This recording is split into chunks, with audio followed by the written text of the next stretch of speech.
Кәсіпкерлер үшін маңызды өзгерістердің бірі бақылау кассалық машиналарының қолдану тәртібінің жаңаруы. Мемлекеттік кірістер комитеті 2025 жылдан бастап бақылау кассалық машиналардың деректерін тіркеу және фотосервисіне беру мүмкіндігін міндетті түрде болу керектігін хабарлады.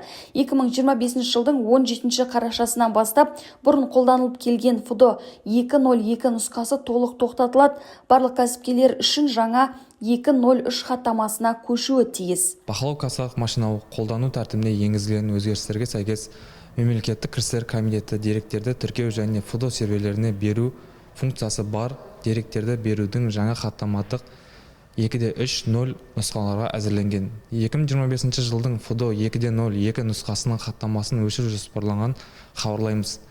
Протокол комитетінің ресми интернетті ресурстардың 2025 жылғы 20 маусымға жарияланған.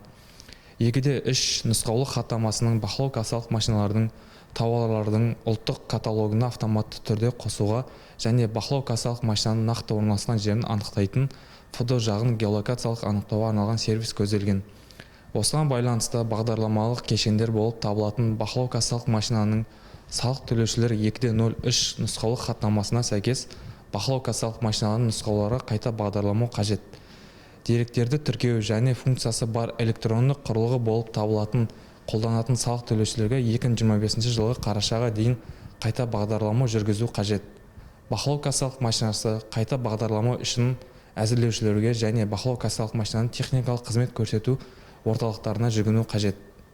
Жаңа нұсқада бақылау кассалық машинасы арқылы сатылған тауарларды ұлттық каталогқа автоматты енгізу, сондай-ақ кассаның нақты орналасқан жерін геолокация бойынша анықтау қызметі қарастырылған.